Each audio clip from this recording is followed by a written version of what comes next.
O Governo dos Açores assumiu como desígnio o investimento e a capacitação de todas as açorianas e de todos os açorianos. Defendemos um novo paradigma de desenvolvimento baseado na tecnologia, conhecimento, formação, mas acima de tudo, na educação e qualificação. Pretendemos refundar o ensino profissional na região com uma nova estratégia, uma nova visão e um novo objetivo.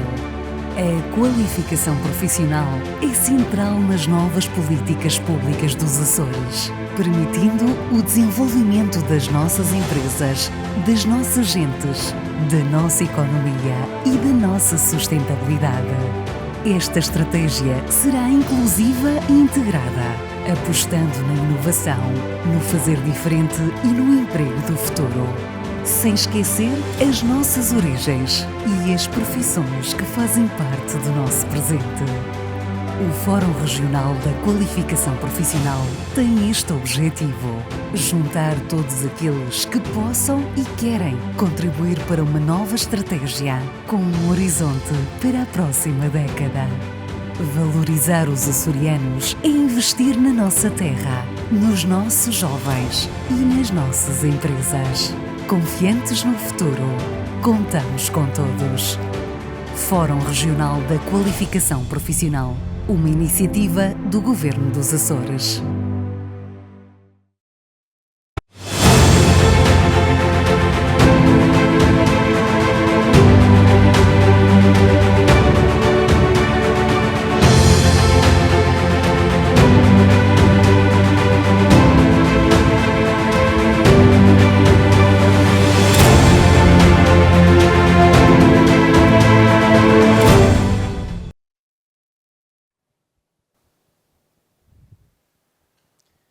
Muito boa tarde, bem-vindos à quarta webinar no âmbito do Fórum Regional para a Qualificação Profissional. É com muito gosto que acolhemos esta quarta webinar na Escola Profissional da Praia da Vitória. Uma saudação especial a todos aqueles que nos acompanham na internet, via internet, que aliás é a única forma de nos acompanhar, por via da pandemia. Esta quarta webinar, como sabem, está enquadrada no Fórum Regional para a Qualificação Profissional, sublinhado ao tema Valorizar açorianos no Horizonte 2030, um espaço que pretende ser um espaço de reflexão, um espaço que contribua para definirmos o que queremos dos Açores no horizonte de 10 anos, de forma a desenharmos as políticas corretas, nomeadamente no âmbito da formação, e para darmos as respostas que necessitamos, quer ao nível do tecido económico, quer ao nível do tecido empresarial, quer ao nível das pessoas e dos Açores, no sentido de contribuir para o seu desenvolvimento. O tema de hoje será digitalização, oportunidades para a formação dos Açores. Coube-me a mim o papel de moderar este webinar. É com muito gosto que o faço e agradeço desde já o convite que me foi dirigido pela organização do Fórum. E vamos passar de seguida a apresentar os convidados que temos connosco, que são 4, como é normal. Neste caso concreto, temos connosco aqui ao vivo 3 pessoas e o engenheiro Daniel, que está online. Eu aqui à minha direita tenho o Dr. Bento Barcelos. O Dr. Bento Barcelos é licenciado em História pela Faculdade de Letras da Universidade de Coimbra, é pós-graduado em Direito Regional, exerceu também a função docente como professor de História, foi técnico superior da Administração Pública Regional, desempenhou o cargo de chefe de divisão, chefe de gabinete de secretários regionais, nomeadamente da Administração Pública e da Segurança Social, foi diretor regional da Segurança Social, foi secretário regional de Educação e Cultura, foi deputado regional da Assembleia Legislativa da Região Autónoma dos Açores, vice-presidente deste Parlamento também e é neste momento provedor da Santa Casa da Misericórdia de Angra do Heroísmo e também presidente da União Regional das Misericórdias dos Açores. O Dr. Bento Barcelos, muito obrigado pela sua presença. Obrigado. Temos online o engenheiro André Machado. O engenheiro André Machado é natural da Ilha de São Miguel, fez a sua licenciatura e mestrado em Engenharia de Redes de Comunicação no Instituto Superior Técnico de Lisboa. Desempenhou a atividade de profissional na Portugal Telecom e mais tarde na Oi, no Brasil, durante 9 anos. No regresso a Portugal, em 2016, aceitou o desafio de liderar as operações da maior startup portuguesa do impacto social, a Academia do Código. Portanto, o engenheiro André Machado, para aqueles que estão mais familiarizados com a terceira Tech Allen, é o responsável pela Academia do Código. Hoje, a Academia do Código é uma entidade que forma mais programadores em Portugal, contando com as escolas em Lisboa, Porto, Açores e Fundão. Tenho também aqui à minha esquerda o Fábio Santos, também uma cara conhecida dos metideiros, nomeadamente das startups e dos empreendedorismos. O Fábio é licenciado em Marketing, Comunicação e Relações Públicas e Publicidade pela Universidade Europeia em Lisboa. Pós-graduou-se em Psicologia das Organizações pelo ISPA em Lisboa. Completou o Master em Marketing Digital pela Universidade Camilo José Cela em Madrid e possui o certificado de Community Manager pela mesma instituição de ensino. Foi diretor da Incubadora de Negócios de base local da Câmara Municipal de Angra do Heroísmo, Startup Angra, incubadora pertencente às redes nacionais de incubadoras, e na região autónoma dos Açores. É atualmente empresário formador da Escola Profissional de INTES, Polo de Angra do Heroísmo. É consultor, mentor e, claro, empreendedor, que é a sua face mais conhecida, se calhar. E para finalizar, the last but not the least, à minha direita, tenho a doutora Carla Bertão. Ela é licenciada em Economia pela Universidade dos Açores, pela Universidade de Coimbra, peço desculpa, com uma frequência em pós-graduação em Direito Regional, é empresária, assessora de gestão externa de várias empresas, contabilista certificada, elabora candidaturas de diversos sistemas de incentivos regionais, é ecónoma, adjunta da Diocese de Angra e vogal do Conselho Fiscal da Caixa Económica da Misericórdia de Angra. A doutora Carla Bertão também já foi deputada à Assembleia Legislativa Regional, é também uma cara conhecida de todos. Em 2015 e 2021 foi vice-presidente da Câmara de Comércio de Angra do Heroísmo, associação da qual é neste momento vice-presidente da Assembleia Geral. Participou ao longo dos anos e continua a participar em diversas ações de formação, seminários, conferências das áreas empresarial, económica, financeira e informática. Uma vez que estão apresentados os nossos convidados e os nossos oradores, vamos passar de seguida a dar-lhe a palavra a cada um deles. E isto vai funcionar da seguinte forma. Nós temos 3 perguntas para fazer a cada um dos participantes. Cada participante terá cerca de 3, 4, o máximo 5 minutos para responder à pergunta. E depois nós fazemos uma ronda, vou começar pelo Dr. Bento Barcelos, e ao fim das 3 perguntas, se fizermos as contas, 3 vezes 5 dá 15 minutos a cada um, vezes 4 dá 1 hora, ao fim destes 60 minutos teremos um espaço de debate entre nós para aprofundar algum tema que seja interessante lançado. Eu, como disse, vou começar então pelo Dr. Bento Barcelos e a primeira questão que tinha para colocar é a seguinte. Na ótica da oferta formativa inicial e contínua, que lugar ocupa a formação nas áreas digitais na sua escola profissional da Santa Casa da Misericórdia de Angra do Heroísmo? Eu também não disse, mas o Dr. Bento Barcelos é diretor da Escola Profissional da Santa Casa de Angra do Heroísmo. Muito obrigado, Dr. Domingos. Cumprimento o painel, cumprimento, digamos, todos os responsáveis da Direção Regional, do Emprego e Qualificação Profissional, aqui os alunos. É início de ano letivo, desejar a todos, digamos, que tenham um bom trabalho este ano letivo, que estudem bem. Nada se consegue na vida sem bom estudo, sem trabalho organizado e profícuo e, portanto, tenham sorte, tenham também trabalho qualificado e tenham saúde. Eu tive o gosto, digamos, de receber o convite do Sr. Secretário Regional, aliás, meu colega nos tempos parlamentares, a convidar-me para estar presente neste webinar. E faço, de facto, repito, com muito gosto, mais na perspectiva de vir aqui aprender do que propriamente vir aqui trazer alguma coisa de novidade.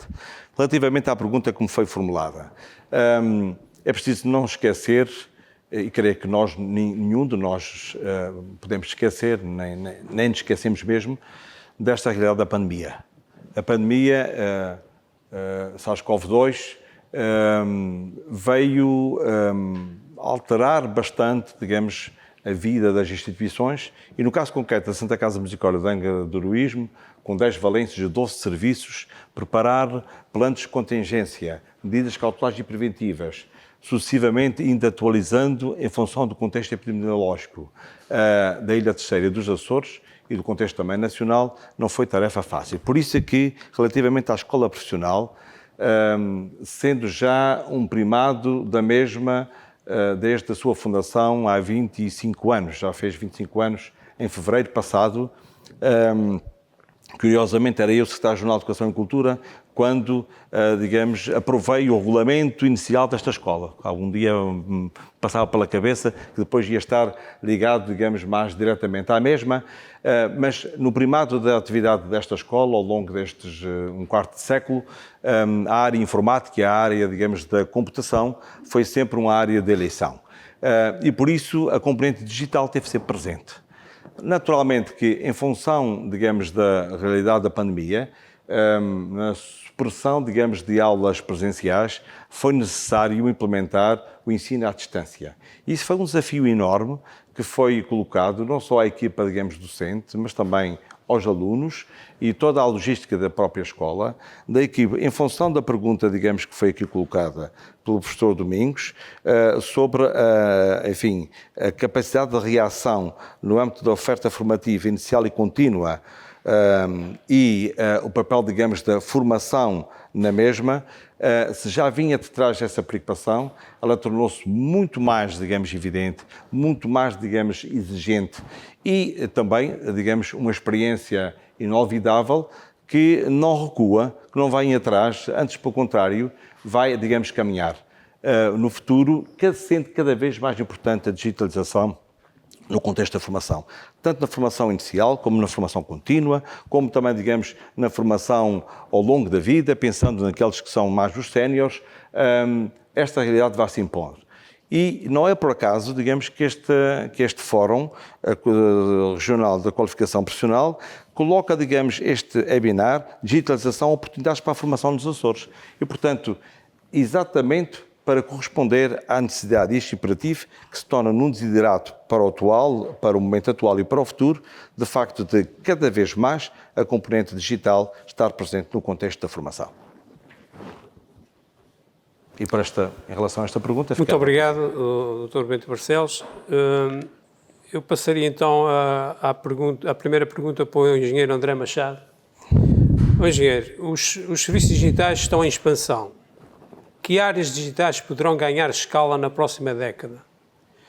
Antes de responder, eu gostaria de dizer que essas questões não são questões colocadas por mim, são questões colocadas pelas pessoas que resolveram participar no webinar e que antecipadamente as fizeram chegar até à organização.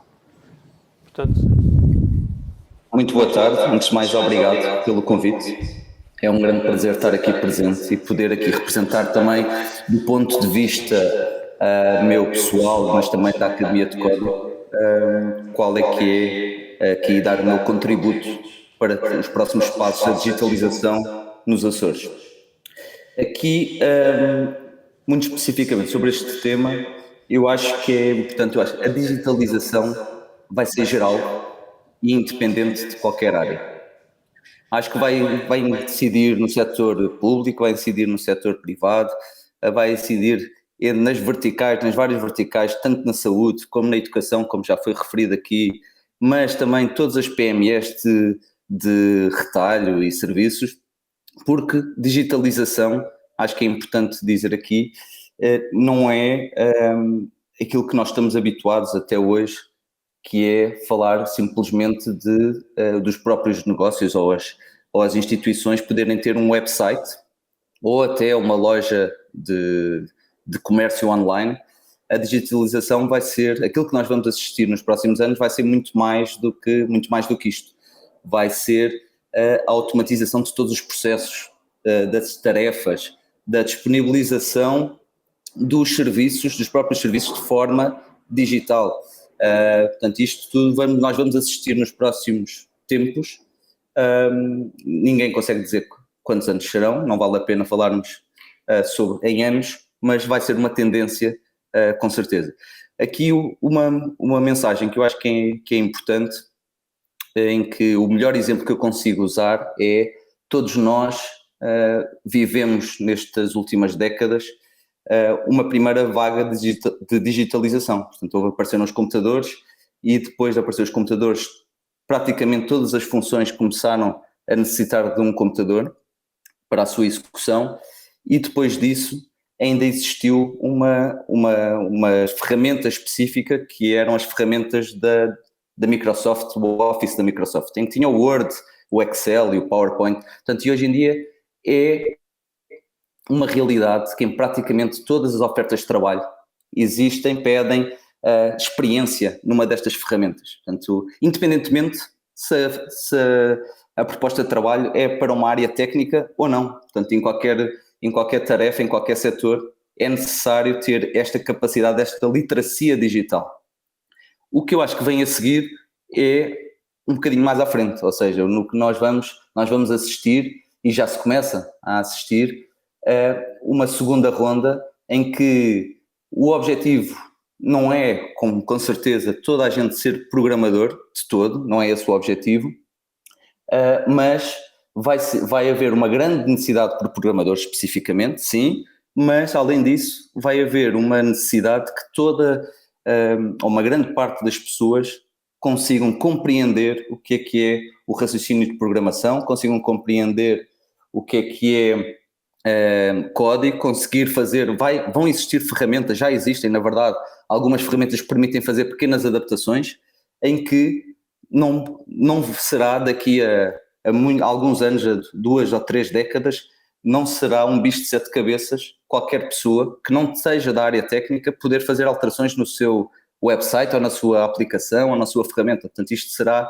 uma base comum, tal como hoje toda a gente mexe num Word ou num PowerPoint ou num Excel, também vão conseguir fazer este tipo de tarefas. O que isto vai significar é que nós temos que rapidamente começar a aprender mais e diferente do que aprendemos hoje. Portanto, e isto já é uma tendência, já se nota. O próprio caso dos Açores, são pioneiros em Portugal, onde já se ensina programação a crianças desde os 6 anos de idade. Portanto, e isto nota a preocupação que hoje já existe no governo dos Açores. Obrigado ao engenheiro André Machado. Eu agora passaria aqui ao Fábio Santos, e a primeira questão que tenho para colocar é a seguinte: de que competências as empresas digitais mais precisam dos Açores? Ok.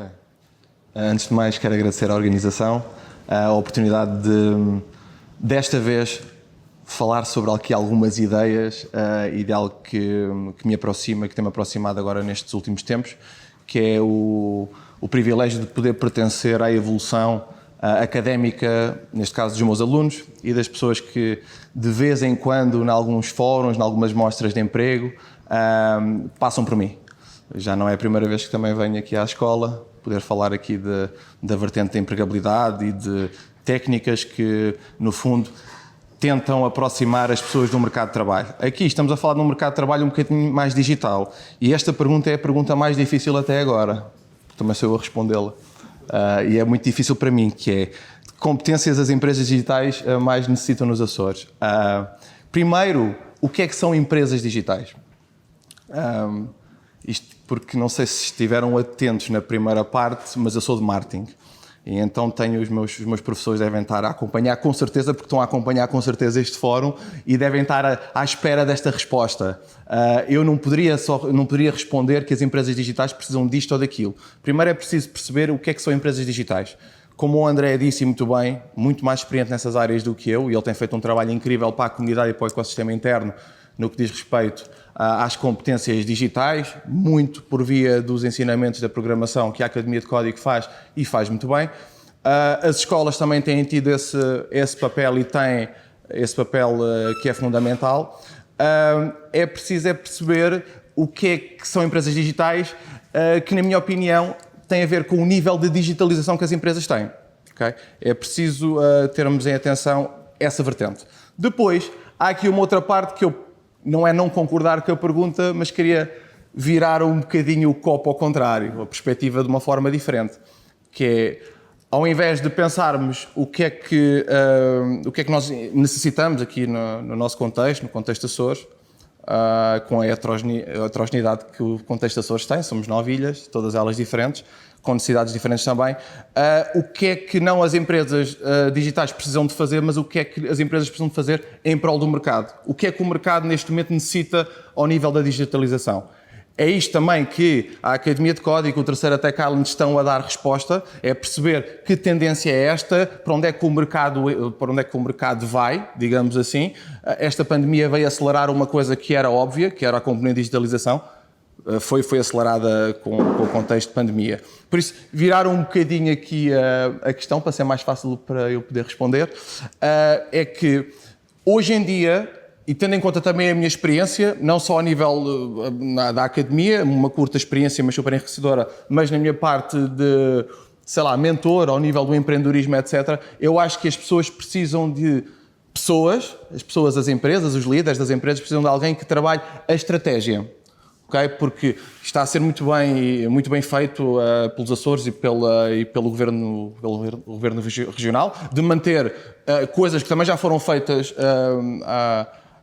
anteriormente, de continuar a manter e até potenciar e aumentar, mas eu acho que neste momento as empresas digitais, eu falo também por mim, precisam de pessoas que trabalhem a estratégia, ou seja, que tipo de digitalização ou a quantidade de digitalização que é necessária para as empresas. Eu acho que é esta a minha resposta e é a minha forma de ver o mundo atual, o panorama atual, digamos assim. Sim, senhor. Muito obrigado, Fábio. E já que estamos a falar de empresas, nada melhor do que uma questão para a doutora Carla Bertão, que está ligada à Câmara de Comércio. Portanto, aqui temos a empresa ao vivo. E a questão é relacionada com isto. Pergunta quais as principais necessidades sentidas pelas empresas açorianas ao nível digital. Que competências os seus colaboradores precisam de aprofundar? Muito bem. Agradeço à organização o convite para estar aqui. Cumprimento formalmente os meus colegas de painel. E gostaria de fazer um destaque, primeiramente, que é a importância da reflexão deste tema, porque nós estamos perante a 4ª Revolução Industrial. E isto traz-nos um desafio enorme sobre o mercado de emprego, e não uma ameaça. Há quem veja como uma ameaça, eu vejo como uma oportunidade, e penso que temos que ver como uma oportunidade, porque esta 4ª Revolução Industrial vai fazer com que todos nós tenhamos que ganhar competências, melhores competências a nível digital, e também irão surgir novas profissões decorrentes das necessidades que as empresas precisam para serem competitivas no mercado. Ora, o que é que as empresas precisam ao nível do digital?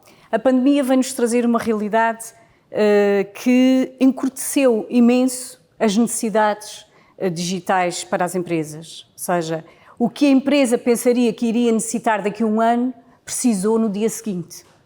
E por isso, esta realidade faz com que as empresas tenham que repensar a sua forma de estar no mercado e tenham que perceber que competências é que os seus colaboradores têm que ter para dar resposta a essa competitividade que as empresas querem. As empresas querem ser produtivas, eficazes, ágeis, eficientes. E para isso precisam de colaboradores também produtivos, eficientes e ágeis. Precisam de colaboradores, como aqui já foi dito, que tenham literacia digital e mentalidade digital. Ou seja, que façam bom uso da tecnologia e que pensem de forma digital, com uma lógica digital, mesmo num processo tradicional. E o que é isto do pensar digital, numa lógica digital? É ter respostas rápidas, instantâneas, para o minuto seguinte. É só assim que as empresas conseguem sobreviver e ser competitivas no mercado. E a este nível, as empresas precisam de competências digitais, precisam de literacia digital nos seus colaboradores e, por isso, a formação é essencial a este nível. A formação do ensino regular e do ensino profissional, até com mais acuidade, porque o ensino profissional tem determinadas características que exige puxar pelos dons de cada um e fornecer-lhes ferramentas que possam depois nas empresas fazer a diferença. E gostaria de partilhar convosco aqui um pequeno estudo que existiu em 2019, feito por um instituto de pesquisa internacional que abarcou 12 países, em que participaram nesse estudo 200 e tal escolas aqui a nível Portugal. E a conclusão desse estudo foi a seguinte, ou seja, o estudo era a nível do pensamento computacional, do computador e da lógica digital. E esse estudo, o que nos trouxe de conclusões foi que, dos participantes, apenas 1% dos alunos tinham uma lógica digital. Sabiam trabalhar informação, a pesquisa da informação, para um objetivo de criação do produto de informação, que é isso que as empresas querem. Ou seja, nós, os jovens, eu estou-me a incluir, vocês, os jovens, são os nativos digitais. Nasceram e cresceram rodeados de tecnologia. Mexem na tecnologia e nesse ambiente como ninguém. Mas numa vertente de lazer e comunicação. E não é só isso que o mercado de trabalho pede. O mercado de trabalho pede muito mais do que isso. O mercado de trabalho pede uma outra lógica digital. Ou seja, a formação profissional e o ensino desde o pré-escolar, a meu ver, tem um papel fundamental nesta matéria, que é ensinar a lógica digital, dar literacia digital, da mesma forma como nós escrevemos, ou aprendermos a escrever, ou aprendemos a falar. Este é o futuro. Não temos outro caminho. E é isso que as empresas querem. As empresas querem competências digitais. Porque só assim é que podemos sobreviver num mercado ultra competitivo, e que é isso que se espera das empresas, a criação de novos produtos.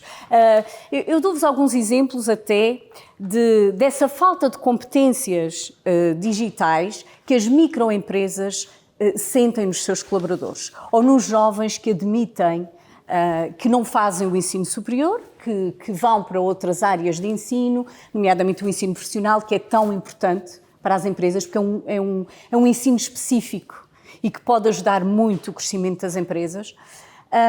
E dou-vos alguns exemplos do que as empresas sentem. Até pela minha área de competência, de assessoria de gestão a empresas, o que é que eu vejo? Eu, por vezes, vejo colaboradores que esperam pelo informático ir resolver um problema de ligação, de conectividade entre um computador e uma impressora. Não, nós temos que saber isto. Isto é literacia digital. Nós temos que saber resolver o problema, nós temos que saber desligar cabos, reiniciar o computador, tentar perceber o que é que se passa e então depois, quando mais nada houver a fazer, então recorremos ao especialista, a quem é especialista nesta área. Ou seja, isto é o mesmo que saber escrever, é isso que eu entendo. A cibersegurança. Cibersegurança é daquelas coisas que nós podemos aprender a identificar os perigos de abrir certos e-mails. E é isso que as empresas querem, as microempresas de retalho, de prestação de serviços, é isso que querem nos seus computadores essas competências, nos seus colaboradores essas competências. Por exemplo, é muito fácil aprender a trabalhar num software de vendas, mas depois é preciso saber analisar as preferências do consumidor, qual é o produto que se vendeu mais, para quê? Para saber fazer a montra, para saber distribuir as prateleiras na própria loja, saber cativar o cliente logo à entrada da loja. E isto tudo é feito cada vez mais com análise de dados. E esses dados são-nos dados pelos softwares de gestão feitos para as empresas digitais. E por isso, a minha comunicação aqui vai muito no sentido de vos dizer, partilhar convosco o que é que as empresas não digitais precisam das empresas digitais. Ou seja, nós, microempresas, que somos a maioria, mais de 90%, nos Açores, a maioria das empresas dos Açores são PMEs, 1.300.000 e tal empresas nos Açores, em que só 1.300 é que são grandes empresas, tudo o resto são PMEs. E dentro das PMEs, a maioria são microempresas. E essas microempresas, a padaria onde vão comprar o vosso lanche, onde vão comprar os vossos ténis, todos esses microempresários necessitam que os seus colaboradores tenham competências digitais. E aí está o papel fundamental da formação. Nós temos que aprender tudo o que tem a ver com o digital, desde do pré-escolar. Senão, não ganhamos o futuro. No fundo, é esta a minha visão do que é que as empresas precisam. Obrigado, doutora Carla. Eu, daquilo que ouvi agora, se me permitem meter aqui uma colherada, eu diria que as competências digitais hoje em dia estão para a empregabilidade de um jovem como antigamente a carta de condução para um condutor. Sem dúvida. Porque um jovem que vai para o mercado de trabalho sem competências digitais não tem carta para conduzir. Portanto, do meu ponto de vista, está excluído. Depois, acho que associado a isto tem que haver uma transformação digital e transformação de mentalidades das próprias empresas, dos próprios serviços, nomeadamente os serviços públicos. Nós, por exemplo, aqui na escola temos o sumário em formato digital já há anos, mas, no entanto, temos que imprimir e assinar o papel porque é assim que é validado, não se valida se for em formato digital. Há muita coisa para mudar. Aquela ideia que as pessoas tinham de que já temos muito cursos de informática e já chega de cursos de informática é uma ideia completamente errada, porque a informática começa a ser uma componente essencial para todos os cursos. Ela se calhar até é pouco. Um curso profissional de 4 a 3 anos que tem apenas 100 horas de TIC, isso é curto do meu ponto de vista. Para poder ter estas competências de chegar a uma empresa, ligar o computador, detectar uma pequena avaria, saber diagnosticar um defeito qualquer que tenha no sistema, ter a capacidade de implementar um sistema operativo, um programa qualquer importante para a empresa, a tal competência necessária para servir uma empresa, para ter várias funções dentro de uma empresa e ser versátil e ter capacidade de resposta imediata. Eu acho que isto só se faz alterando, de certa forma, o peso que neste momento têm as competências digitais na formação inicial dos jovens. Mas isso são achas para outras fogueiras que têm a ver com os planos curriculares, têm a ver com as definições das ofertas formativas, que muita gente julga que estão nas mãos das escolas profissionais e, como nós sabemos, não estão nas mãos de outros. E também acho que o objetivo do fórum é precisamente debater essas situações para depois tomarem medidas condizentes com aquilo que entendemos que é o melhor para o nosso desenvolvimento e para o desenvolvimento dos Açores há 30 anos. Então passaria à segunda ronda e novamente começando ali pelo Dr. António Bento Barcelos. E a segunda questão que lhe colocava é a seguinte: em geral, como se estão as escolas profissionais a preparar para os desafios da digitalização? Que novos cursos, nem de propósito, que novos cursos e áreas podem ser exploradas? É interessante esta pergunta e vem, de facto, digamos, ter um traço de união, fazer um traço de união com aquilo que foi falado até agora. E aquilo que o professor Domingos referiu, que eu tinha, de facto, em mente também aqui abordar, que esta revolução, como disse a doutora Carla muito bem, aliás, há aí uma revolução 4.0. Revolução 4.0, digamos, que é, de facto, que indicia uma alteração enorme, digamos, no contexto do que é o mercado de trabalho, que empregos é que se podem ter. Enfim, há aqui uma percentagem tão elevada, digamos, de dúvidas que vão ser colocadas no futuro, mas que, certamente, a devido tempo, começando já, vai-se ultrapassar essas dificuldades. Mas, pegando naquilo que o professor Domingos referiu bem sobre as questões da mentalidade e da cultura, esta revolução, enfim, digital vai passar e tem que passar, já está a passar e tem que passar, e passará efetivamente por uma alteração da nossa mentalidade, da nossa cultura relativamente a isto. E eu tenho que dar aqui um exemplo de quanto é importante a perspectiva cultural e de mentalidade e de nossa conduta relativamente àquilo que é o digital, daquilo que é o informático, daquilo que, digamos, que não é palpável, digamos, nos papéis. E tenho que dizer isto como meia culpa, digamos, assumindo essa responsabilidade, mas também ao mesmo tempo evidenciando que, sendo eu já um sénior, como vejo que é diferente da minha postura atual dos anos 90. Na primeira metade dos anos 90 fui diretor regional de segurança social. E um dos primeiros serviços na região e no país, e pela Europa fora, nomeadamente então na Europa Norte, que é ainda mais evoluída, nesse sentido, era a informatização dos serviços de segurança social. Foram os serviços que mais, digamos, da administração pública, que maior incremento tiveram de informatização. E quando me foi colocado a questão de que se as fichas individuais de cada contribuinte para a segurança social e de cada beneficiário para a segurança social se seria de eliminar, perante isso eu disse, deixem eu pensar há um tempo e depois vou dar, digamos, a minha orientação. Troquei impressões com várias pessoas, até com diretores gerais do Governo da República, na área dos regimes, na área das convenções internacionais e, curiosamente, todos que passam da minha idade, um ou outro até mais velho, e que me diziam o seguinte, bom, o futuro vai ser para eliminar isto, mas na fase presente temos que manter estas fichas, temos que ter uma atitude cautelar, preventiva. Se houver um apagão, como é que se sabe que o cidadão A, B ou C fez as suas contribuições? Como se sabe se o cidadão A, B ou C está em condições para ser beneficiário? Portanto, vamos manter essa estrutura de informação. E o Bento Barcelos, na altura, responsável por Serviço de Ação Social nos Açores, pensei, é esta atitude, de facto, digamos, que eu também sinto. Numa medida cautelar e preventiva, máquinas são máquinas já à partida até devem falhar mais, era a perspectiva que se tinha, do que a capacidade intelectual, sensorial e cognitiva de cada um, digamos, dos funcionários, dos responsáveis, dos dirigentes da ação social, vamos manter.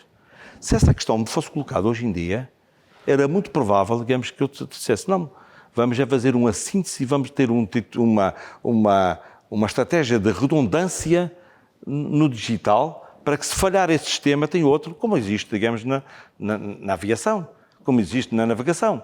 Ainda há dias estive a bordo, digamos, numa viagem do ferry que faz a ligação entre Porto Santo e Madeira, e gostando eu dos navios e do mar, tive a oportunidade, conhecia um dos imediatos, digamos, um imediato anterior desse navio, e fui a bordo, fui à ponte nessa viagem.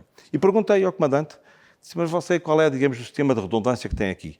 Tem 3 níveis de redundância em cartas magnéticas de navegação. Há 20 anos atrás havia um só. E há 30, 40 não havia nada de magnético. Era tudo cartas de navegação, digamos, em cima da mesa, e dali se tirava os azimuths e as rotas que era. E estamos a falar só na navegação marítima. Na navegação aérea, muito mais já. Portanto, isto só para dizer que, numa perspectiva, digamos, dos anos 90, a leitura que eu fazia era, não, vamos manter os registros tais como eles se encontram. Neste momento entendia que, de facto, deve ser por redundância, outro sistema, digamos, de digitalização que na falha de um, pudéssemos ter o outro. Relativamente à pergunta em si, as questões da mentalidade e da cultura são determinantes. E elas existem nas pessoas, não existem nas organizações. O que faz as organizações são as pessoas. E, portanto, as escolas profissionais estão preparadas para este desafio da digitalização? Eu julgo que não. Mas estão em vias disso. Estão a caminhar nisso. E o caminho faz-se caminhando. Não estão numa atitude, digamos, de obstáculo, não estão com uma atitude obscurantista, fechada, digamos, a esta realidade. Mas não estão ainda preparadas.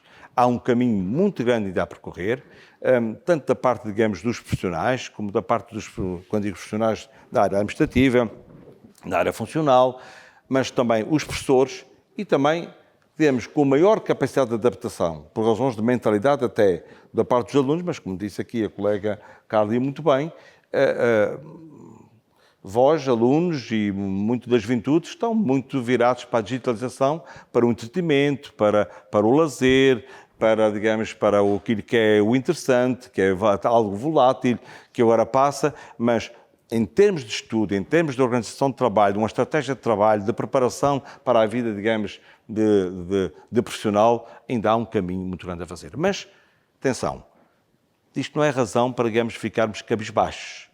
Efetivamente, a progressão, o desenvolvimento faz-se num processo sedimentado, dia após dia, olhando para o futuro, com a experiência do passado, com o conhecimento do presente, e por isso eu julgo que as escolas profissionais vão ter capacidade, digamos, de ir ao encontro da digitalização como uma ferramenta fundamental e para todos os cursos, porque na segunda parte da pergunta, que novos cursos e áreas podem ser exploradas, tanto os cursos mais antigos, os ditos mais, digamos, conservadores, os da agricultura, da expressão, digamos, das potencialidades económicas, etc., como também da informática, da computação, do robô, da robótica, todos vão precisar da digitalização. Vai ser, digamos, um primado do desenvolvimento, digamos, e, de facto, uma revolução.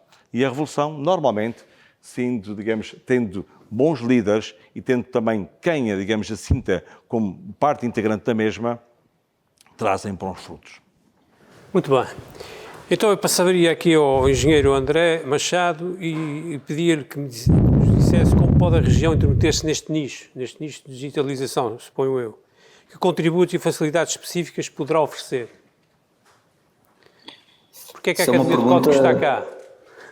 Isto é uma pergunta muito interessante. Se eu pudesse escolher uma pergunta, não escolhia outra melhor do que essa. Há aqui um ponto importante, que é, isto não deixa de ser, até esta área também funciona como o mercado da procura e da oferta. E isto vai ser uma tendência geral, portanto, nós estamos aqui a falar da digitalização dos Açores, mas isto é uma realidade mundial. Primeiro nos Açores, depois a nível nacional e, por fim, mundial.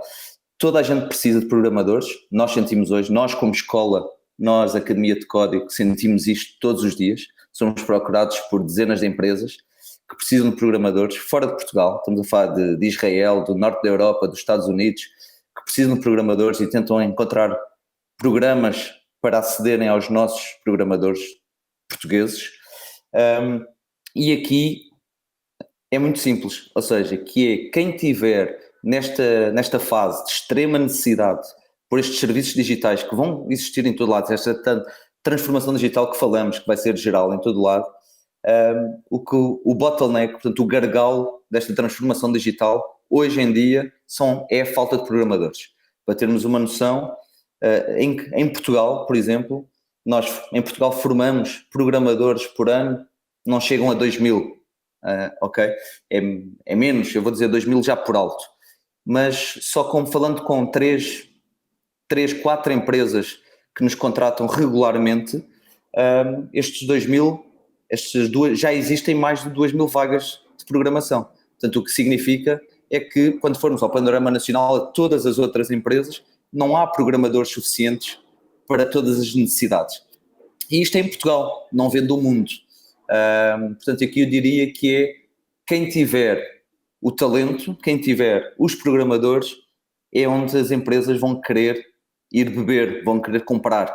Portanto, eu acho que aqui, não só os Açores, Portugal nacional também, o continente também tem, mas os Açores também têm uma oportunidade única para se posicionarem muito bem nesta revolução digital, porque nós temos coisas que poucos têm, não é? Portanto, nós temos, se compararmos com a Europa, nós temos um clima fantástico, temos um povo fantástico, temos ótima alimentação, temos salários mais competitivos do que toda a Europa, portanto isto nos permite ser uma fonte de talento para fora muito fácil, ok? Portanto, se nós pensarmos, por exemplo, em Israel, um programador sénior custa mais de 12, 13 mil euros por mês.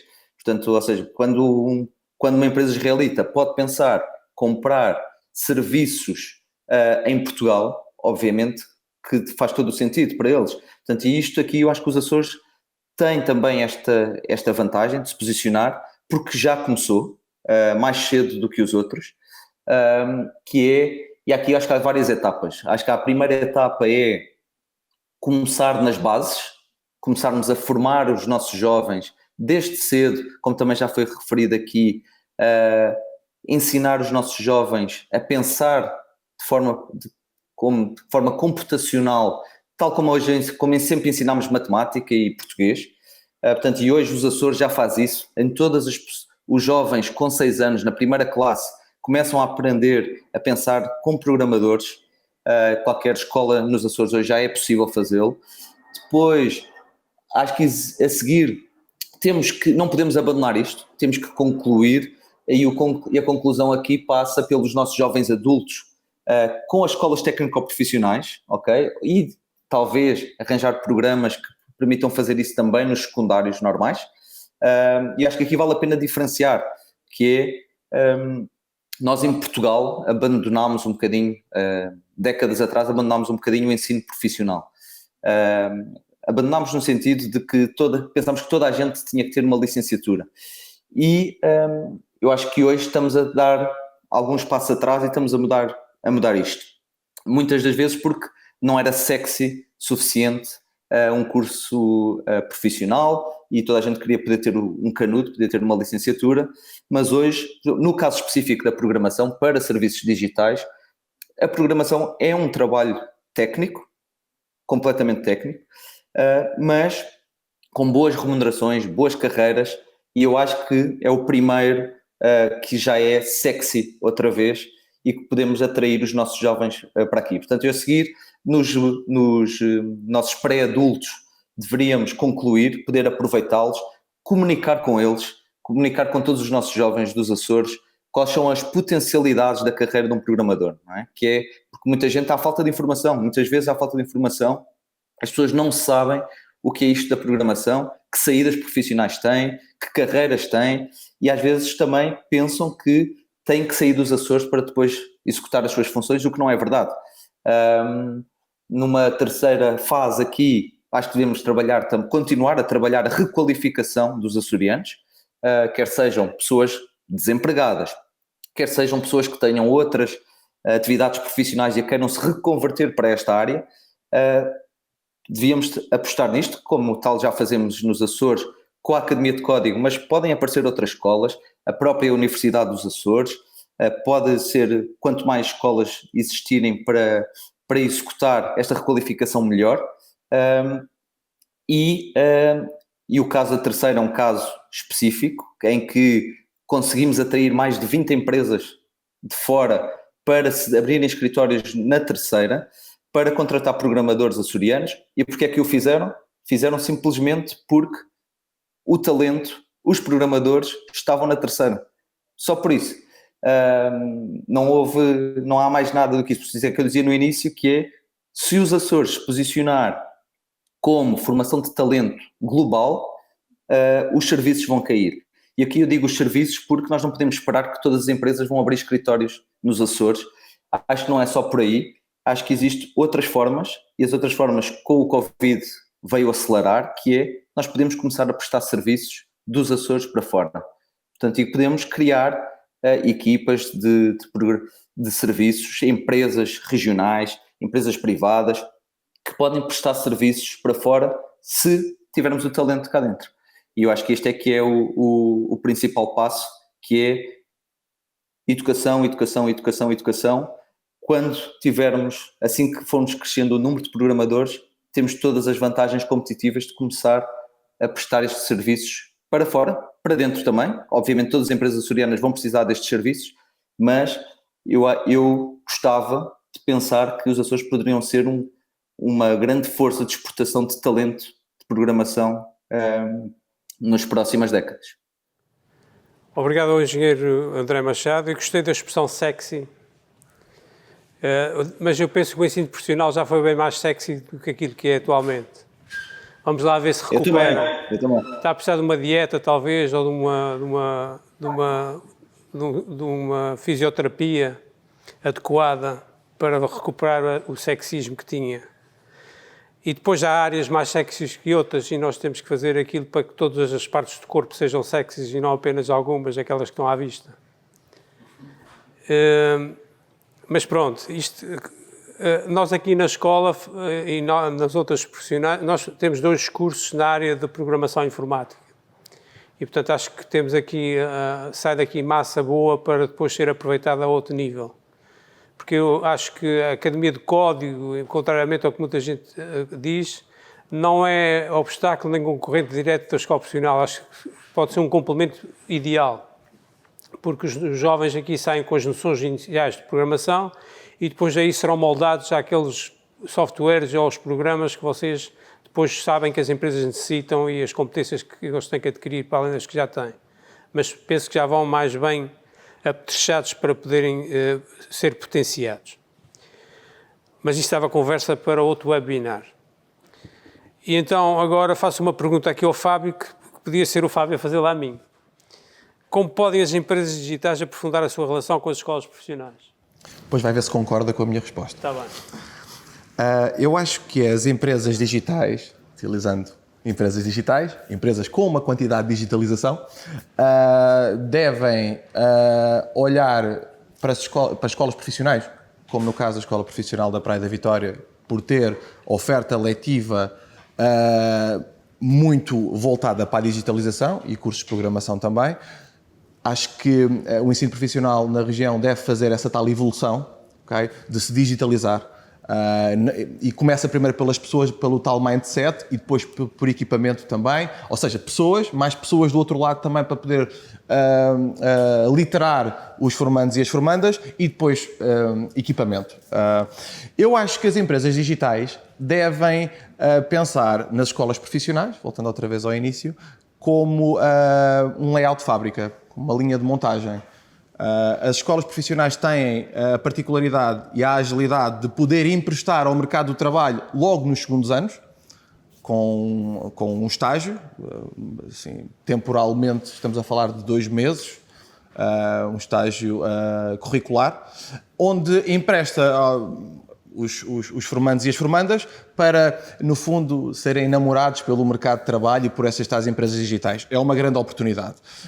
Depois, no final do ano, oferece novamente a hipótese de poderem estagiar, que será o último estágio, o estágio do 3º ano, depois, inclusivamente, com a apresentação do Plano de Aptidão Pedagógica, a PAP, e depois ainda o Governo dos Açores ainda oferece a oportunidade do estagiário T, e ainda a possibilidade de renovar por um período igual outra vez o estagiário T. Ou seja, há aqui uma perspectiva que as empresas digitais têm que ter, que é olhar para as escolas que realmente oferecem já a melhor capacidade de ensino nesta área digital e poder reter talento. Para nós é fantástico, porque as pessoas depois ficam na região e ficam a trabalhar para as empresas que estão sediadas na região igualmente. Eu acho que também tem que haver o outro lado. Eu acho que as escolas profissionais e as escolas, no geral, devem sair da escola também e devem ir às empresas. Okay? Eu gosto de ver sempre aquela coisa do meio cheio, do meio vazio. Eu não gosto de dizer que há só maus filhos, às vezes também digo que há maus pais. Não gosto de dizer que há só maus munícipes, mas também há maus políticos. Ou seja, eu gosto sempre, não gosto só de dizer que há maus alunos, também há maus professores. E pegando nas palavras da doutora Carla, que existe realmente um cotidiano pessoal muito próximo dos jovens, e também, então, em parte sou um bocadinho jovem, que é a digitalização. O mundo digital está nos jovens. E, para uso pessoal, os jovens estão constantemente a utilizar plataformas, smartphones, etc.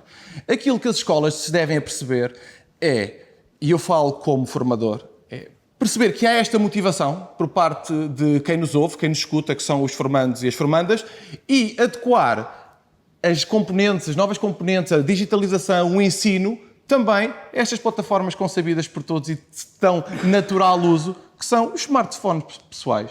Eu já não concordo muito com aquela ideia do formador que deixa o telefone à porta. Okay? Eu já não concordo muito com a ideia de se desligar os telefones. Okay? Depois poderia ser um outro webinar também em relação a isso. Mas é a minha forma de trabalhar. Como é uma coisa muito nossa, e existe também a responsabilidade por parte das escolas de motivar os alunos não podem estar sempre 100% motivados para estar na escola. Eu percebo que isto é uma realidade. E de vez em quando tem que ser o lado de lá também a poder adequar e a dançar conforme a música. E eu acho que as escolas devem perceber que há esta tendência e aproximar-se dos alunos. Ou seja, já estava aqui a responder uma outra coisa que gostava de responder, e entretanto como a pergunta não era a que eu desejava, mas pronto. Fábio, só para dizer que nós já tivemos um projeto europeu que se chamava Meta Learning, que a ideia era aproveitar exatamente o telemóvel para não ser uma ferramenta de distração, mas uma ferramenta de conhecimento, e permitir que os alunos que estavam fora da sala de aula das outras turmas pudessem participar em questões colocadas dentro da sala de aula e responder através do telemóvel. Portanto, é nessa linha de não esconder, não proibir, mas utilizar como ferramenta de trabalho. Concordo. Bem, mas como o tempo começa a correr mais rápido do que nós pensamos, eu vou pedir que as próximas intervenções sejam mais sucintas, até porque já muito ficou dito. E a segunda questão que tinha para a doutora Carla Bertão é a seguinte: poder-se a falar num futuro próximo na existência e sustentabilidade de um cluster digital na região? Que condições é preciso reunir nessa perspectiva? Dá a volta ao webinar, não é? Muito bem, dava efetivamente um outro webinar, mas o engenheiro André há pouco já abordou um pouco esse tema, ou seja, os Açores foram pioneiros, neste momento podemos falar no Terceira Tech Island, que tem feito um trabalho muito interessante no desenvolvimento deste caminho, no aglomerar de empresas digitais, que penso que também cooperam entre si, porque é preciso que as empresas também queiram cooperar, mas também se poderá evoluir não para um cluster horizontal, que é o aglomerado de empresas do mesmo setor, mas também se poderá evoluir para um cluster vertical, em que esse mesmo cluster, esse mesmo aglomerado de empresas fornece os seus serviços às empresas da região e exporta conhecimento. Ou seja, eu acho que há aqui um caminho muito importante a percorrer, que já está a ser percorrido, que é preciso continuar a apostar nas políticas públicas de incentivo a este caminho, porque a economia não podemos pôr os ovos todos no mesmo cesto. E por isso, a exportação de conhecimento ao nível digital pode ser ou será uma mais-valia para a geração de riqueza para os Açores. E por isso é este caminho que tem que ser percorrido. E aí o Governo Regional tem um papel importantíssimo nesta matéria, tem um papel importantíssimo as escolas profissionais e o ensino regular, como também tem um papel importantíssimo as câmaras de comércio ao nível da cooperação, tentativa de cooperação empresarial. E por isso, eu acho que estamos no caminho certo. É preciso que continue este apoio. E não esquecendo que, por exemplo, o Plano de Recuperação e Resiliência tem um capítulo muito forte na questão da transição digital. E há muito dinheiro que vem para os Açores e que pode ser aproveitado neste caminho. Vamos ver. Passaria então à última ronda ao Dr. Bento Barcelos. E aqui a questão é, para além dos estágios, como podem as escolas profissionais aprofundar a sua articulação com o setor digital? Tentar responder, digamos, enfim, ao apelo de sermos sucintos, creio que tenho feito esse esforço. Até porque vinha, digamos, aqui preparado para, digamos, fazer uma abordagem geral a todas as perguntas e fui aqui desafiado e acho que tenho tentado responder aqui ao apelo do Dr. André e da organização nesse sentido. As escolas têm que estar, digamos, abertas digamos, à comunidade em geral, ao tecido empresarial, à economia. As escolas são, digamos, uma realidade dinâmica, a comunidade educativa e, portanto, essa abertura para os estágios deve ser constante. Agora, o Dr. André Machado levantava aqui uma questão há pouco sobre, enfim, o impacto financeiro de todo este sector digital, dando como exemplo, no caso de Israel, o quanto custa um programador. Isto é uma coisa que nos assusta imenso. Não temos estado aqui ainda a falar muito sobre isso, porque, além da questão da mentalidade, da cultura, da adaptação a esta realidade, digamos, a enfrentarmos pela positiva esta realidade da necessidade da digitalização, temos aqui uma realidade que já foi também abordada, que é a questão técnica, a questão operacional, a questão financeira. E, portanto, neste momento, os financiamentos das escolas profissionais não contemplam, digamos, grandes saltos de qualidade nesse âmbito. Isto tem que ser revisto. E, portanto, certamente que estão aqui os dirigentes, digamos, deste sector da qualificação profissional e do emprego e no âmbito da Secretaria Regional estão a ouvir-nos, estão atentos, não estão a precisar destas minhas palavras para já ficarem sensibilizados para esta realidade, mas o digital tem um peso financeiro enorme. Eu vou-vos dar um exemplo. Já todos vimos falar do RGPD, o Regulamento Geral de Proteção de Dados. Um regulamento do Parlamento Europeu, tem caráter, digamos, de aplicação imediata, não é o caso de uma diretiva que essa tem que ser aplicada, digamos, no contexto normativo e legislativo de cada país, e o impacto do cumprimento do RGPD é enorme. A proposta do orçamento que me foi entregue para este ano que está em curso e o que já está a trabalhar-se para o ano que vem é aumentar 200% na componente de financiamento. E, nomeadamente, no âmbito de valências, eu não quero fugir, digamos, à pergunta, chego lá, mas só para dar este exemplo, no âmbito de valências que têm uma grande incidência nos cuidados de saúde e sociais que são prestados aos utentes, no âmbito da rede ERP, Estruturas Residenciais para Pessoas Idosas, e da rede de Unidades de Cuidados Continuados, em que as fichas desses utentes têm matéria reservada relativamente ao seu estado de saúde, as suas, digamos, condicionamentos, as suas doenças crónicas, etc., tem que desaparecer mesmo as fichas. e tem que ser tudo informatizado. E informatizado por gente competente e capaz, em que não é competente e capaz, mas, por outro lado, valide, para além disso, valide de facto essa informação. Isso precisa-se de dinheiro. Portanto, as escolas têm que ter aqui um percurso grande a fazer, de constante interação daquilo que é o pulsar da sociedade, da economia, responder às necessidades, e aquilo que disse o professor Domingos, com a sua experiência acrescida, temos que reconhecer, e com ele temos aprendido também muito, que é preciso que a administração pública regional, que tem a ver com esta área, a área, digamos, a área do ensino profissional e da via profissionalizante, que se adapte a esta nova realidade. É fazer propostas de oferta formativa que depois, digamos, não são aceites ou pelo departamento da área da qualificação profissional e da formação ou para a área da educação e que por vezes corresponde às necessidades da nossa própria sociedade, da economia, do pulsar da mesma, é algo que, digamos, tem que, digamos, exigir da própria administração pública uma atitude diferente. Portanto, concluindo, as escolas profissionais têm que estar abertas a todos estes objetivos, a todos estes desafios e, naturalmente, o desafio da realidade, digamos, da teoria à prática, da ligação entre o ensino e a formação e a realidade da economia, do emprego e, digamos, da vida económica, é algo que, digamos, tem que estar no dia-a-dia presente nos objetivos de cada escola profissional. Obrigado ao Dr. Bento Barcelos, obrigado pelo esforço de síntese. Mas já alarguei-me um pouco mais, peço desculpa. Não, nem por isso. O Dr. André Machado, a questão que lhe vou colocar, acho que já respondeu, mas depois pode acrescentar alguma coisa. A questão era, a Academia do Código é uma experiência de reconversão profissional num espaço de tempo curto.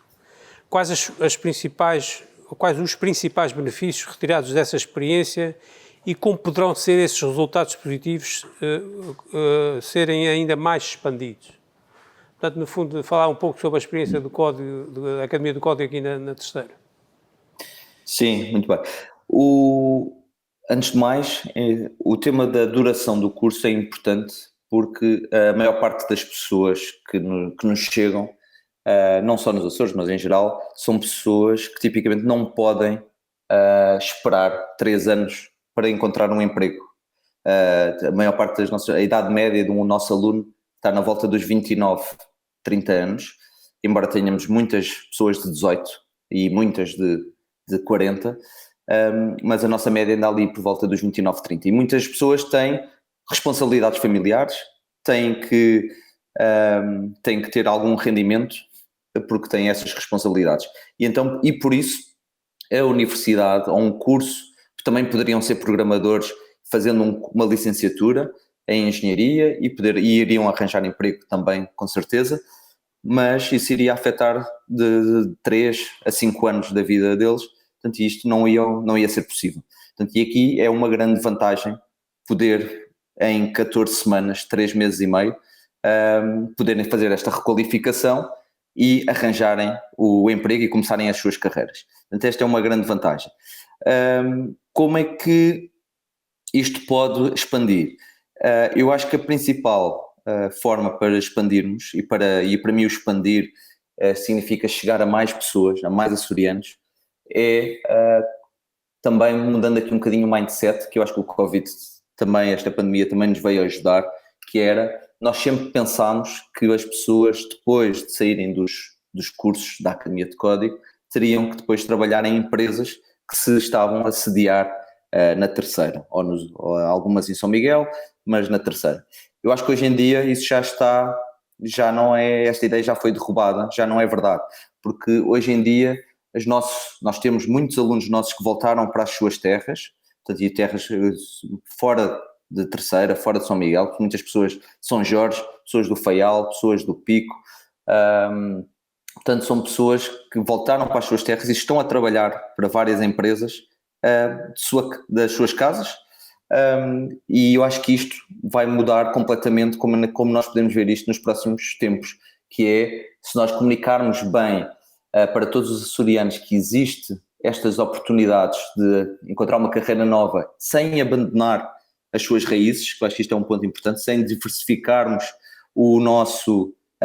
as nossas terras dos Açores, eu acho que vamos conseguir chegar a mais gente, portanto, e chegar a mais gente vamos conseguir requalificar mais pessoas e com isto tornar os Açores uma potência de exportação de serviços de programação.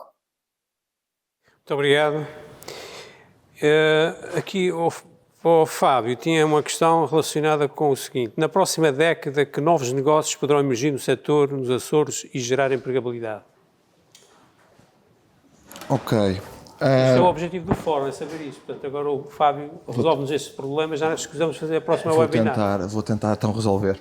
Eu acho que é importante, até numa perspectiva endémica, nós não só procurarmos novos negócios que potencialmente irão emergir, mas consolidar os negócios ou potenciar os que existem. Okay? É uma estratégia de dentro para dentro. Acho que devemos fazê-lo. Evitamos aqui alguns custos na importação, porque conseguimos ter essa autossuficiência.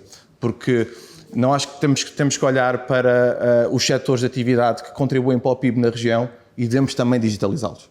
Okay? E devemos trabalhar de dentro para dentro. Depois, sim, aliás, em paralelo também devemos trabalhar de dentro para fora. E aí eu acho que esse trabalho até está a ser feito.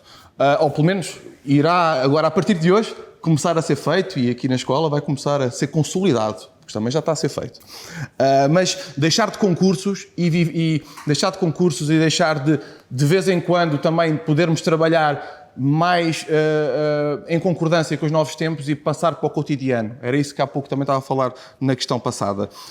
O que é que iremos continuar a fazer? E parafraseando e pegando aqui nas palavras do André, é a exportação, é a exportação de serviços digitais. É algo que até Vitorino Mésio já dizia, que nós temos essa capacidade, de facto de sermos ilhéus, obriga-nos a pensar esta forma quase infinita e lateral no oceano. O oceano é infinito. Eu acho que nós temos essa capacidade, não só... Podemos não ter terra, ok, para plantar muita coisa e para acabar com a fome no mundo, mas podemos realmente exportar a criatividade e inovação e exportar a componente digital por ser mais fácil. E acho que estamos a fazer esse trabalho bem feito, que é ir às escolas, depois... tendo em conta a cadeia de valor académica, que é começar logo desde tenra idade, continuar pelo percurso profissional ou não, e depois, podendo ou não, rumar para o ensino superior. É necessário perceber depois alguns gaps que existem ao nível da digitalização por setor. Aquilo que eu tenho percebido, porque as pessoas acabam por falar comigo ainda por causa da vertente de inovação de negócio, e há um gap grande em relação à parte agro, que é uma parte que nos diz tanto, não é? E, em particular na terceira. Há um gap enorme, ou seja, há projetos privados, aqui eu sei, muito bem sucedidos, na área mais jovem ainda, no período de pré-escola, onde se ensina a trabalhar o campo. Depois parece que há ali um interregno incrível, até quase ao Parque de Ciência e Tecnologia, onde é uma das áreas, aliás, estratégia RIS3, estratégia inteligente, que é trabalhar a vertente do agrobusiness, como é óbvio que a componente de digitalização lá. Ou seja, há aqui formas eu acho, de trabalhar e de pensar e reposicionar a componente de digitalização para realmente poderem emergir mais oportunidades de negócio e consolidarmos as que temos. Pronto, continuando na ideia de ir trabalhar para fora, o potencial de internacionalização. Este setor terá esse potencial para que se dê esse salto? Que tipo de qualificações e formação contínua precisará a região assegurar neste domínio? Bom, isto é um pouco na linha do que há pouco disse. É preciso que haja na comunidade literacia digital e mentalidade digital. Ou seja, a formação tem que ser constante e contínua desde os primeiros anos da escolaridade. E já agora acresce algo fundamental, que é as necessidades de financiamento para que isso possa ser feito. Ou seja, se as escolas profissionais têm problemas a esse nível, teremos que começar por aí, porque nada se faz, não se faz uma omelete sem ovos. E por isso, essa poderá ser a base, ao nível do ensino profissional, para começar a dar passos mais largos ao nível da literacia digital. Num campo mais avançado, claro que sim, o que já está a ser feito, continuamente dando apoio e criando políticas públicas que permitam que se faça a exportação de serviços baseados no conhecimento tecnológico. Por isso, a formação estará sempre presente, sempre, para que possamos prosseguir este caminho. De outra forma, não se vai conseguir. E por isso, se há estes problemas que o Dr. Bento levantou muito bem, temos que começar pela base. Se a comunidade tem que estar alerta que tem que ter uma determinada literacia digital e uma determinada mentalidade digital para que a gente consiga atingir um objetivo no futuro de geração de riqueza para os Açores, temos que começar pela base. E porque ainda há formação e as próprias escolas. Não é, por exemplo, ouvir por vezes que as escolas, que os computadores levam 10 minutos a abrir. Eu gostaria de ouvir a opinião de quem é da área para uma situação destas. Quer dizer, não é possível que queiramos introduzir essa mentalidade digital e essa literacia digital quando temos equipamentos que podem estar obsoletos e que não se consegue... Por vezes é traiçoeiro. 10 minutos a abrir pode ser o tempo que leva os miúdos a chegarem à sala de aula, a sentarem-se e começarem a ligar o computador. Bom, a questão é que não precisamos só da mentalidade, precisamos dos equipamentos e precisamos das ferramentas para que se possa fazer essa formação. Estava a dar aqui um exemplo, mas a verdade é essa. Precisamos dos equipamentos, precisamos das ferramentas, precisamos de quem dê formação para prosseguir esse caminho, senão não conseguimos atingir a internacionalização. Acho que, se me é permitido, a doutora Carla colocou aqui a questão, o ponto essencial, que é, para fazer qualquer coisa temos de ter condições de o fazer. Se é importante, então que se faça. Exato. Porque por vezes enumera-se muita coisa, diz que é importante, é fundamental, é essencial, faz tudo bem feito, é o melhor que há, é o melhor exemplo do mundo, mas depois não se concretiza. E a questão do digital, eu vou recuperar aquela ideia do sexy do engenheiro André Machado, nunca mais me saiu da cabeça. Mas é preciso que sejam sexys todos os cursos. Não é só o curso de programador informático, não é só o curso de multimédia, não é só o curso de automação e computadores. O curso de agropecuária tem que ser sexy, o curso de cozinha e de restaurante-bar tem que ser sexy. E todos eles necessitam de competências digitais, porque a digitalização tem que ser transversal. Não é apenas haver um sector que está digitalizado e o outro continua a trabalhar com água a pão e água, como se dizia antigamente. E depois é preciso que toda a oferta e todos os cursos tenham dignidade profissional, que sejam apelativos aos jovens e que sejam adequados aos jovens. Porque nós temos também, do meu ponto de vista, que perceber duas coisas. Uma coisa é a formação contínua, é a formação destinada às tais pessoas que têm 29 anos e que não têm, e que têm uma família para sustentar e que não podem fazer um curso durante 4 anos ou 3. E outra coisa é a formação inicial de jovens que estão a completar a sua escolaridade, estão a começar a perceber o que é que querem fazer na vida e que podem, inclusive, prosseguir estudos ou podem optar por outra área qualquer de atividade que não aquela que se formam. E isto tem enquadramentos diferentes, tem financiamentos diferentes e tem que dar respostas diferentes. E se isto não for pensado de uma forma articulada, vamos continuar a dizer que somos muito bons, que é muito importante a formação profissional, mas continuamos a dizer a mesma coisa e a fazer muito pouco. Não sei se estão de acordo. Sim. Agora temos um espaço de debate, podem malhar à vontade. Eu gostava só de fazer, enfim, a nota de remate, 2 ou 3 comentários. Primeiro comentário. Este webinar, digamos, digitalização, oportunidades para a formação dos Açores. Olha, isto para mim foi uma grande oportunidade para a minha formação. Eu, portanto, aprendi muito convosco, aprendi muito também, digamos, neste formato. Enfim, já tinha estado, digamos, num outro evento com um formato mais ou menos idêntico, mas neste, digamos, também aprendi. Portanto, aqui está, no dia-a-dia, temos é que potenciar todas as oportunidades que possam surgir para a nossa formação. E ter bem presente que nunca temos sempre a abertura de mentalidade para aprender, para nos atualizarmos. Isso é, de facto, indispensável. Outro ponto que eu queria aqui partilhar convosco, e que não referi há pouco, quando falei da complexidade, de facto, do funcionamento do ensino profissional, na componente financeira, etc., mas tenho que, digamos, dar aqui uma palavra que é justa. O entendimento havido entre o Secretário Regional da Juventude, Emprego e Qualificação Profissional e a Secretária Regional da Educação e Cultura, quanto a não haver aquilo que até agora se considerava, eu pelo menos cheguei a dizer isso em ambiente fechado, mas também publicamente, de uma certa concorrência desleal entre o ensino público e o ensino, digamos, neste caso, profissional. Ensino profissional particular ou da economia social. Nós vemos que, enfim, num trabalho que eu há pouco tive, antes de vir para cá, a passar os olhos, está algo desatualizado, de uma década, espero que, digamos, que em breve esteja atualizado, que é o ensino profissional em Portugal, do período, digamos, 2001 a 2011, e a verificar que a maior número de ensino profissional, das escolas profissionais, estão na alçada das câmaras municipais.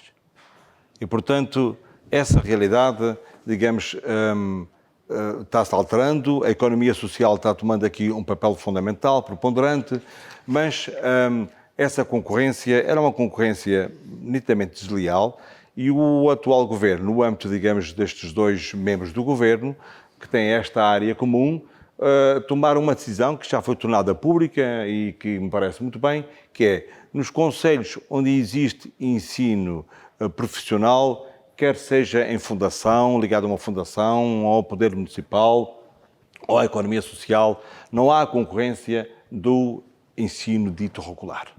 Pode haver o Profis, mas o Profis tem uma configuração, digamos, e um modelo algo diferente, de facto, do ensino profissional tout court.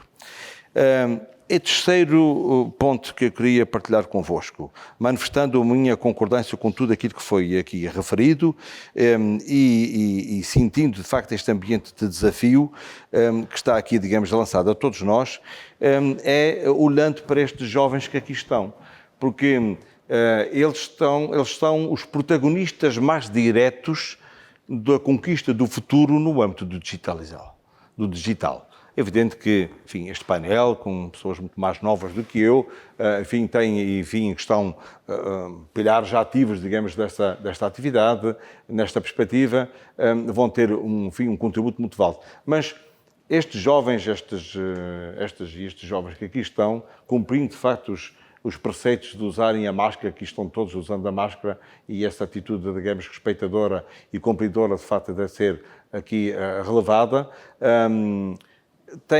vão ter um papel fundamental. Portanto, para eles, este digital tem que ser presente na vida de todos e de todos os dias.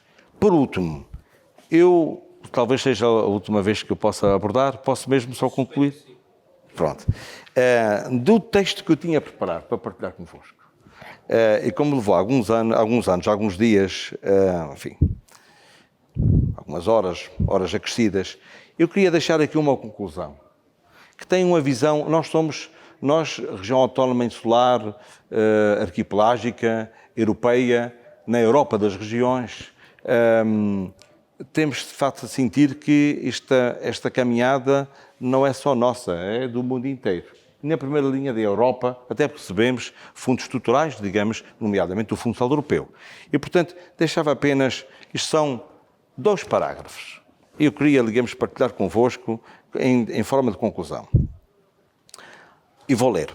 Não obstante a forte interligação dos macro-objetivos europeus, cito, Europa social, verde e digital, a construção da Europa digital depende fortemente da formação. Dito de outro modo, a formação profissional, subsistema do sistema educativo, é chamada a desempenhar um papel crucial ao nível da capacitação dos europeus para a digitalização da sociedade, europeus, neste caso também açorianos, naturalmente, através do incremento da literacia digital que, neste momento, ainda reflete uma Europa a diferentes velocidades. Com efeito, se esta realidade se verifica em muitos Estados-membros, noutros ainda não, pelo que é tempo de agir para evitar que este constitua mais um fator de exclusão e de desigualdade entre os cidadãos europeus. A digitalização na formação constitui uma revolução na maneira de ensinar e de aprender que veio para ficar, pelo que se acredita que, tal como nas demais esferas sociais, também na formação o futuro será inevitavelmente digital e baseado em modelos híbridos, modelo Blended Learning, com a integração das componentes virtual e presencial. Dito de outra forma, este modelo permitirá a conjugação de atividades de formação realizadas presencialmente com atividades da mesma natureza realizadas online, síncrona ou assincronamente. Por último parágrafo. A digitalização constitui um novo paradigma que irá, digamos, revolucionar de uma forma muito especial no âmbito da formação, mas o mercado de trabalho e toda a sociedade será, de facto, também envolvidos. Era isto que eu queria, em conclusão, dar o meu contributo e agradecer novamente o convite e à equipa dirigente que aqui está, enfim, a possibilidade da Santa Casa de Misericórdia. Eu daria agora a hipótese ao engenheiro aqui. André Machado de dar mais alguma achega, sem entender, em relação ao que aqui está a ser dito. Se quiser acrescentar mais algo, será a intervenção final. Obrigado. Eu não queria acrescentar mais nada, queria só agradecer e também dar os parabéns, porque só o facto de existir este painel e esta organização para este webinar com este tópico já é um ótimo sinal, e espero que seja só o primeiro de várias conversas que possamos ter para continuar a evoluir este setor na região. Muito obrigado. Obrigado ao Sr. Engenheiro André Machado pela colaboração. Fábio.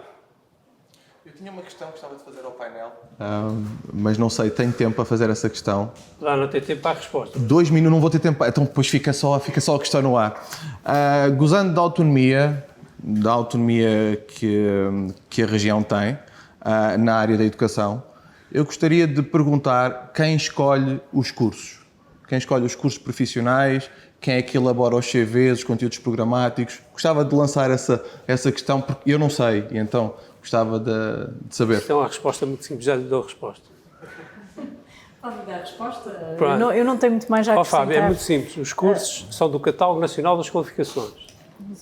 Estão lá todos criados, estão lá todos os conteúdos. Quem é que as faz? Quem é que escolhe? Foram criados em tempos pelas escolas profissionais quando isto começou e depois apropriados por parte do Estado, que transformou num catálogo único, porque havia cursos de informática de acordo com as regiões onde estavam implementados, havia cursos de cozinha de acordo com as regiões onde estavam implementados, mas nós todos sabemos que vivemos num Estado que gosta de centralizar, contrariamente àquilo que apregou a descentralização, mas concentra tudo e mais alguma coisa.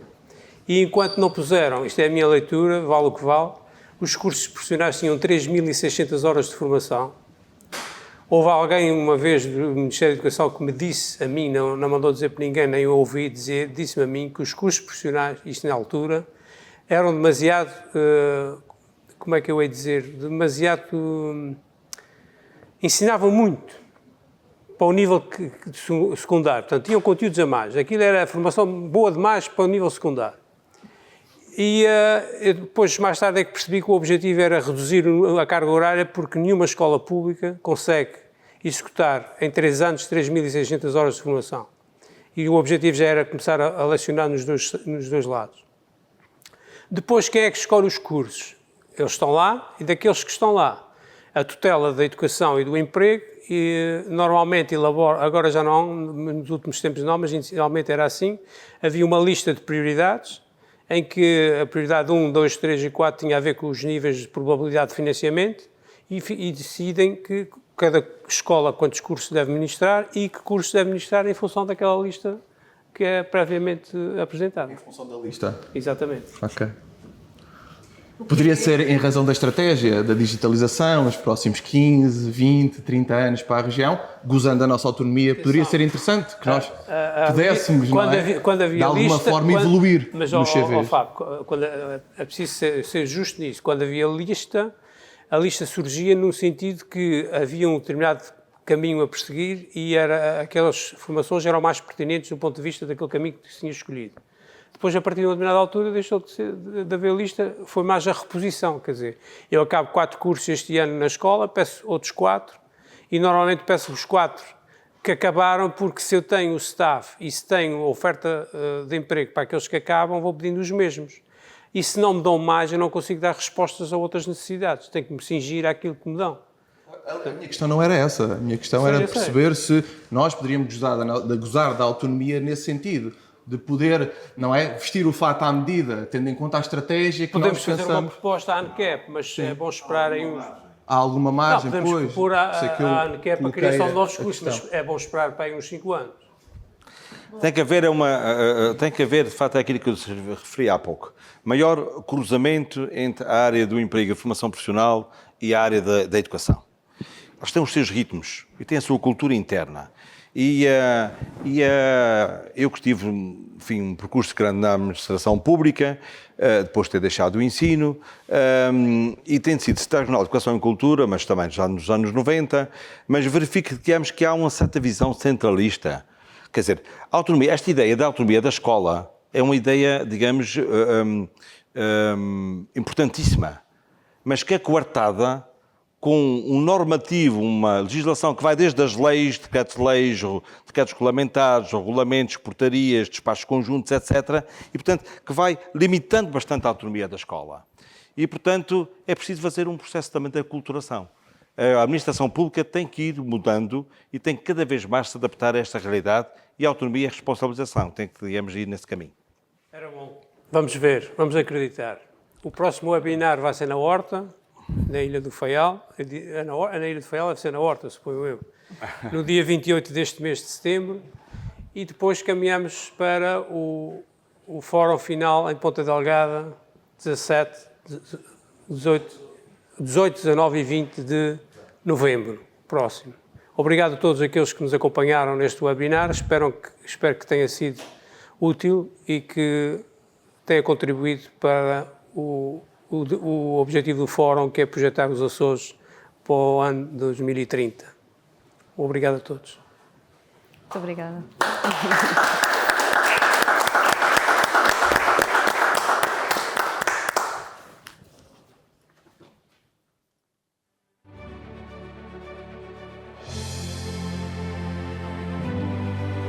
O Governo dos Açores assumiu como desígnio o investimento e a capacitação de todas as açorianas e de todos os açorianos.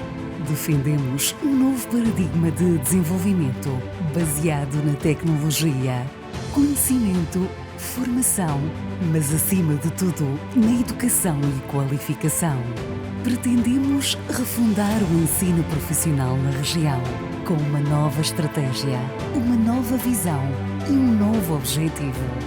A qualificação profissional é central nas novas políticas públicas dos Açores, permitindo o desenvolvimento das nossas empresas, das nossas gentes, da nossa economia e da nossa sustentabilidade. Esta estratégia será inclusiva e integrada, apostando na inovação, no fazer diferente e no emprego do futuro. Sem esquecer as nossas origens e as profissões que fazem parte do nosso presente.